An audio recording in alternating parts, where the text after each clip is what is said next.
Hey, what's up? Welcome back to Aviation News. I'm Caleb from Caleb's Aviation, and there's a lot to cover, so let's get started. First up, for those who are unfamiliar, an Azerbaijani Embraer 190 crashed after being shot down by what has now been confirmed as a missile from Russia. Based on investigative reports, the missile likely cut through wiring, which caused the plane to lose all flight controls and crash. Here's the route of where it crashed for those who are interested. Unfortunately, everybody aboard fatally died. I'd also like to extend my condolences to all the victims and the victims' families following this horrible tragedy. Next up, a Jeju Air 737 had a fatal crash. However, that's worth its own separate video, which I'll link up above right now. Check it out if you're interested. Also, a KLM 737 overran at Oslo Airport. However, all the passengers in this incident came off the plane safe and alive, with very few injuries reported. This is an excellent example of how a situation like an overrun can be dealt with routinely and safely. That's all the major incidents of 2024. Now moving on to 2025.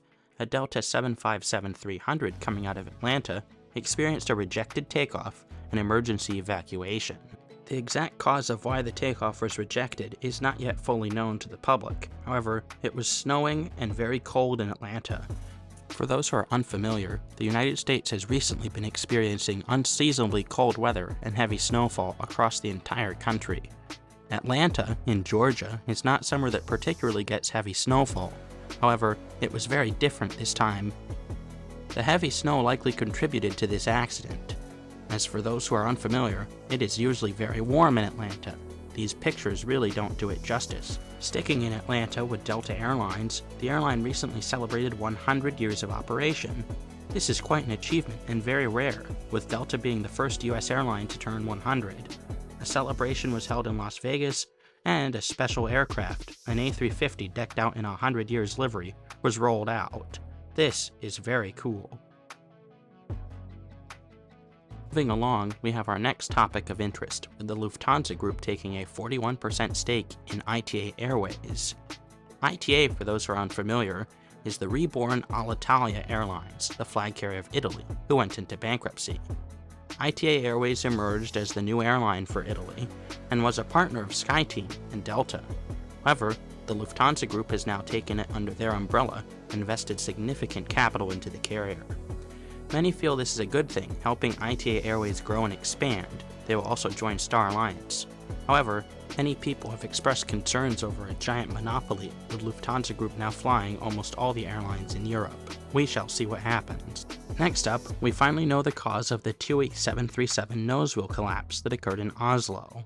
For those unfamiliar, this 737-700 was empty when the nose gear collapsed and the plane tipped forward. The responsibility has now been pointed completely to the ground crew, who are entirely to blame for this accident, by not putting in the so-called gear pin. This little pin, which is only about 1 inch to 1.5 inches in size, keeps the landing gear from accidentally retracting on the ground and preventing this accident. Very silly. Next up, our final item of discussion, the SpaceX Starship explosion.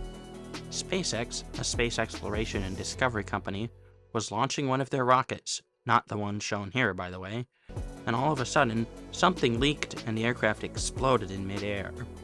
This explosion destroyed most of the aircraft and left these beautiful streaks throughout the sky of toxic material burning up in the upper atmosphere. Many have been quick to point the finger at SpaceX's lackluster safety culture, and hundreds of flights had to divert to avoid the space junk. The FAA ordered that all the planes divert in southern Florida and the Caribbean to avoid the falling stuff. This is particularly bad given the size and scale of this rocket, here's the Saturn V for comparison, and how high up it was when it exploded. The FAA have grounded the entire program and are currently looking into it, a devastating blow for the SpaceX program. Well, that's all I have for you guys in this short recap of aviation news. I hope you've enjoyed. If so, make sure to like, comment, and consider subscribing. I'd really appreciate it. Also, the full video about the Jeju Air crash is coming next, so keep an eye out. But until then, you know the drill. I'll be wishing you blue skies and tailwinds.